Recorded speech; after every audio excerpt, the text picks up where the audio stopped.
여러분 반갑습니다. 반도체 오빠 최회장입니다. 이제 또 저녁 시간이죠. 좀 약간 지난 것 같은데 한번 또 달려보도록 하겠습니다. 오늘은 코스피 코스닥이 좀 약간 좀 엇갈렸어요. 코스피가 1.1% 빠지고 코스닥이 0.96% 올랐습니다. 코스닥은 아침에 쭉 빠졌다가 그래도 슬금슬금 시간이 지나가면서 올라가더라고요. 근데 코스피는 거의 뭐 올라오기가 힘들 정도로 상당히 뭐 버벅거렸습니다. 그러다 보니까 오늘 좀 아쉽게도 코스피 코스닥이 좀 엇갈리는 흐름을 보였고, 코스피 종목들 대부분 다 파란불이에요. 대부분 파란불이고, 코스닥은 그나마 좀 빨간불이 좀 많이 들어와 있습니다. 상당히 좀 투자하기 힘든 그런 또 하루를 보내게 됐네요. 왜 이렇게 힘든지 모르겠죠, 여러분. 요즘 재미있는 이야기들이 좀 있는 것 같습니다. 요즘 삼성물산에 관련된 이야기들이 좀 있는 것 같은데요. 행동주의 펀드인가? 거기 다섯 곳에서 연합을 해가지고 삼성물산에다 자사주 소각과 배당 증액을 요구하고 나섰답니다. 아유, 삼성전자에다 좀 해라. 삼성전자에다 좀. 요즘 행동주의 펀드들 뭐 하는지 모르겠어. 삼성전자 관심 좀 가져줘. 하여튼 삼성물산에다 자사주 소각과 배당 증액을 요구했고, 다음 달 열리는 정기주주총회에서 이 같은 안건을 올린 만큼 표 대결도 예고되네요. 행동주의 펀드의 요구는 삼성물산 성장 여력을 훼손한 만큼 과도한 수준이라는 우려도 나오는데, 삼성물산은 다음 달 15일 열리는 정기주주총회에서 시티 오브 런던 인베스트먼트를 비롯해가지고 5개 기관 투자자가 주주 제안으로 올린 자사 소각과 현금 배당 안건을 상정합니다. 주주 제안을 올린 것은 시티 오브 런던 인베스트먼트하고 안다 자산운용, 화이트박스 어드바이저스 등 이런 여러 곳이에요. 이들이 보유한 삼성물산 지분이 1.46%네요. 삼성물산의 주주환원 그 친화책을 요구했던 영국의 그 팰리스 캐피탈은 여기에 참여하지는 않았다고 합니다. 이들은 삼성물산에 한 5천억 정도의 자사주를 매입하고 보통주하고 우선주를 주당 각각 4,500원, 4,550원씩 배당하라 이렇게 요구를 합니다. 삼성물산이 제안한 배당액에 비해서 76.5%, 75% 증액한 규모인데, 삼성물산은 보통주 2,550원, 우선주 주당 2,600원을 배당할 계획이라고 했다고 합니다. 이렇게 행동주의 펀드들이 삼성물산을 대상으로 울프팩이라고 하죠. 울프팩, 약간 늑대무리 뭐 그런 뜻인데, 이런 전략을 본격화했다 그런 이야기가 있어요. 이 울프팩 전략은 행동주의 펀드 여러 곳이 뭉쳐 다니면가지고 한 기업을 공격하는 거예요. 늑대가 사냥할 때 무리를 구성하듯 공시 의무가 없는 5% 미만의 지분을 확보한 뒤에 행동주의 투자자들을 규합을 해가지고 이제 공세에 나서는 일종의 가성비 높은 공격법이다. 가성비 높은 공격법이다. 이걸 울프백이라고 합니다. 울프팩. 행동주의가 요구하는 주주 환원 규모는 1조 2,364억 원에 달하고, 삼성물산은 이 금액은 23년과 올해 이 회사의 잉여 현금 흐름 추정액을 초과하는 규모입니다. 이 같은 현금이 빠져나가면 회사의 투자력이 급격히 훼손될 거라는 게 우려되는데, 이 회사는 이미 1조 원어치 자사주 소각 계획을 밝힌 바 있고요. 행동주의 펀드는 여기에 추가로 주주 환원을 요구하고 나서고 있습니다. 이들 행동주의 펀드는 단기 차익 실현을 최대 목적으로 하고 있다고 하는데, 그만큼 기업의 미래 성장성을 훼손하는 요구를 많이 하기도 하죠.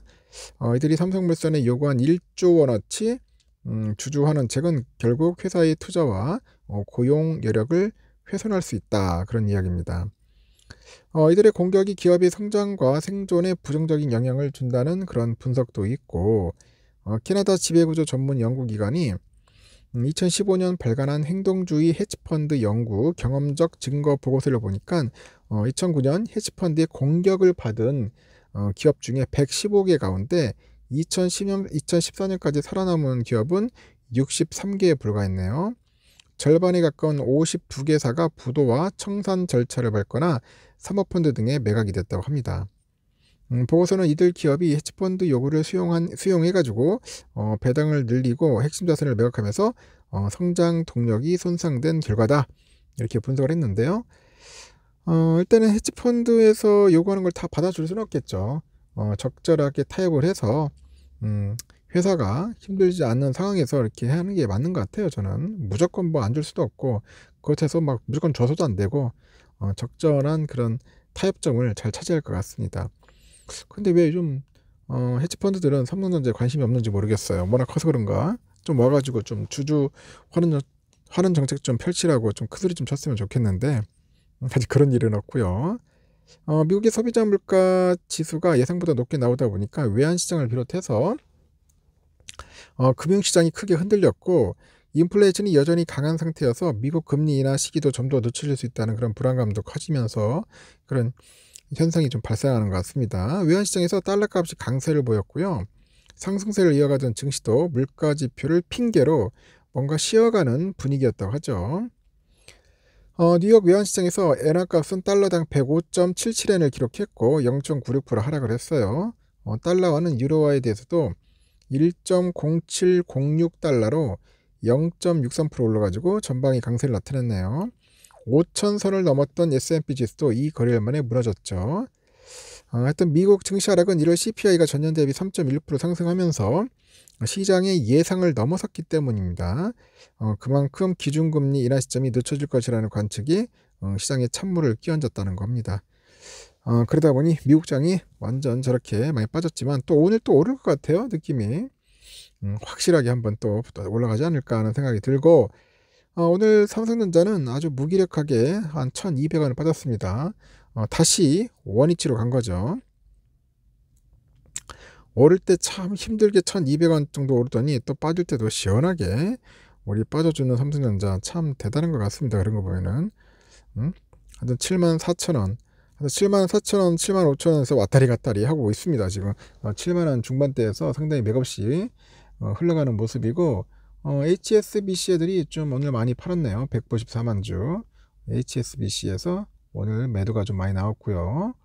오늘은 외국인들이 169만주, 기관 애들이 244만주.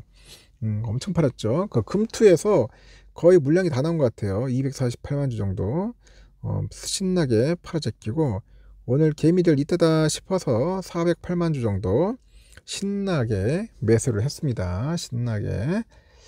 그리고 우선주도 마찬가지로 오늘 뭐 그렇게 썩 재미있는 흐름은 아닌데 우선주 6만 3천원 선을 뭐 빙글빙글 도는 그런 모습을 좀 보여줬죠. 그래도 6만 3천원 선 잘 버텨준 겁니다. 이제는 6만 3천원 선 지지선을 삼고 가는 거죠. 오늘 UBS 15만, CLE 8만 2천 이렇게 들어왔고요. 다이와가 한 10만, 그 메릴린치 6만 3천 정도 매도를 했습니다. 그래서 외인들은 한 20만 주 정도 오늘 시원하게 사줬고 기관 애들이 2만 9천, 개미들 13만 6천 매도를 했습니다. 역시 우선주가 아주 흐름이 좋네요. 일단은 여기까지 하겠습니다.